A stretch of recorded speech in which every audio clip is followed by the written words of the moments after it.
Good day, grade 10 students. Welcome to the second asynchronous session for our bridging program. This is a continuation of our discussion on active and passive voices of the verb. This is our work plan for the day. First, we are going to recall our basic knowledge on active and passive voices of the verb. Then, we are going to dig deeper on the active and passive voice tenses chart. Lastly, we shall have sample sentences for each verb. With this as our work plan for the day, our learning target is I can transform sentences in active voice to passive voice of the verb. First, let's recall voices of the verb. Remember that this refers to the relationship between the subject and the receiver in the sentence. Moreover, voices of verb refer to the verb that indicates whether the subject does the action or is being acted upon. There are two voices of verbs, active voice and passive voice. In the active voice, the subject is the one doing the action, whereas in the passive voice, the subject is the receiver of the action. Take a look at this active sentence. James coordinated Betty's party. The subject, James, is the doer of the action. The verb coordinated is the action itself, and the receiver of the action is Betty's party. Let's have another example of an active sentence. Her friends considered the excuse a hoax. The doer in the sentence is the phrase her friends. The verb or the action is considered, and the object that receives the action is the excuse. This time, let's have a sample sentence in the passive voice. The cardigan was worn by Betty at the party.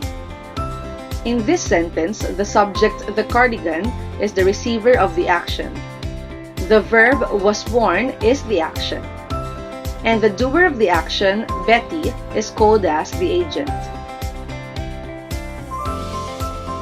Here's another example sentence in passive voice. The excuse was considered a hoax by her friends. In this sentence, the subject, the excuse, is the receiver of the action. The verb was considered is the action, and the doer of this action is her friends. Notice that the preposition by is before the agent, her friends. Remember that in changing a verb from passive to active, you have to switch the position of the doer or agent with the object or receiver. Therefore, the receiver is now the subject and the doer is the agent. Look at these sentences. Taylor debuted her brand new album Folklore, and the brand new album Folklore was debuted by Taylor. In the first sentence, Taylor is the doer of the action debuted, while the phrase brand new album Folklore is the object. Now, when this active sentence is transformed to passive voice, brand new album Folklore is now the object, and Taylor is now the agent. Again, always remember these three steps when transforming active voice to passive voice. First, exchange the places of the doer and the object. Second, convert the main verb to past participle. And last, use the preposition by before the subject. This time, let's continue our discussion on changes in tenses of the verb when transforming active voice to passive voice and vice versa. For the modus verb, will and will not, or the contraction won't, add the verb be and the past participle of the main verb to transform the sentence from active to passive. For example, Joe won't see the invisible string. The doer of the action is Joe, the action is won't see, and the object is the invisible string. When this sentence is transformed to passive voice, the first step is to exchange the position of the doer and the object. Therefore, the object, the invisible string, is the subject, followed by the modal won't, the verb be, and the past participle of see is seen. Then, the preposition by, and lastly, the agent Joe. Moving on to the modals can and cannot. When transforming, add the verb be and the past participle of the main verb. For example, I can explain the song. Since this sentence is in active voice, the doer of the action is the subject I. The action is the verb phrase can explain, and the receiver is the object the song. When this is transformed to passive voice, the object the song is now the subject. The modal can is followed by be, and the past participle of explain is explained. Then add the preposition by, and last is the agent me. Notice that the subjective pronoun I is also changed to the objective pronoun me. Next, we have the modal verbs may not, might, and might not. When transforming these modals, just add be and the past participle of the main verb. Let's take a look at this example. The music company might renew her contract. The subject is also the doer of the action. It is the music company. The verb is the action, which is might renew, and the object is her contract. To transform this to passive voice, we need to put the object as the subject. So, we start the sentence with her contract. Then, we put the action next, but add the verb be and the past participle of the main verb renew. So, the action is might be renewed. Lastly, we put the preposition by before the agent music company. The next pair of modal verbs is should and should not. When transforming these modals, you will again just add be and the past participle of the main verb. In this sentence, I should master the lesson. The subject is I, which is also the doer of the action. The action is the verb should master, and the object is the lesson. When this sentence is transformed to passive voice, the object, the lesson, should be the subject. This should be followed by the modal verb should and the verb be and the past participle of the main verb master, which is mastered. Then, insert the preposition by before the agent me. Again, since the subject is now the object, the pronoun I is changed to me. Next modal is ought to. Same as the modal verbs discussed, just add be and the past participle of the main verb when you transform active voice to passive voice.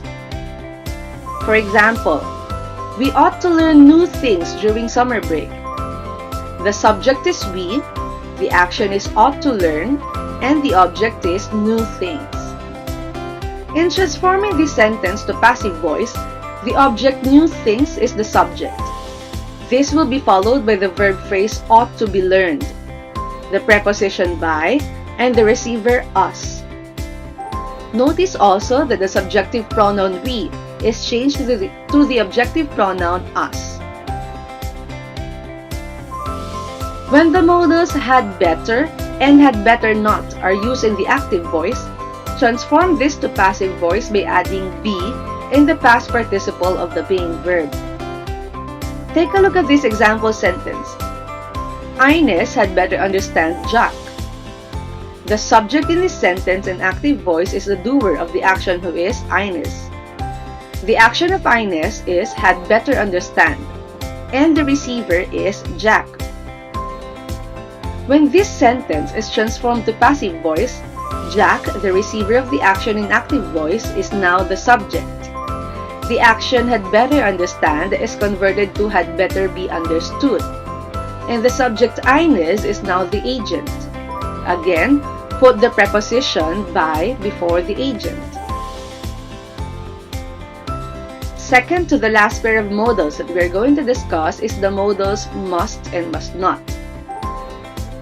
We will do the same when we transform these modal verbs to passive voice. We will only add be and the past participle of the main verb. For example, tourists may apply for a visa to travel to the US. The doer is tourists, the action is may apply, and the object is a visa to travel to the US. To transform this sentence to passive voice, make the object a visa to travel to the US as the subject, followed by the action must be applied for, then the preposition by, and last is the agent, the tourists.